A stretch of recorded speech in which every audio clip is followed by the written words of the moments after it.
Derdin ne? Sultan Bey, nerede olacak? Gülçöhrəni mənə verdi.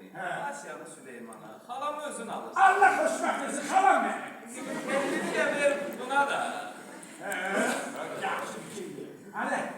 Gel ben. Gel yakın gelsin. Yakın. Hadi beni yakın gelsin. Lan beni şekleme gel bakalım. Bana bak.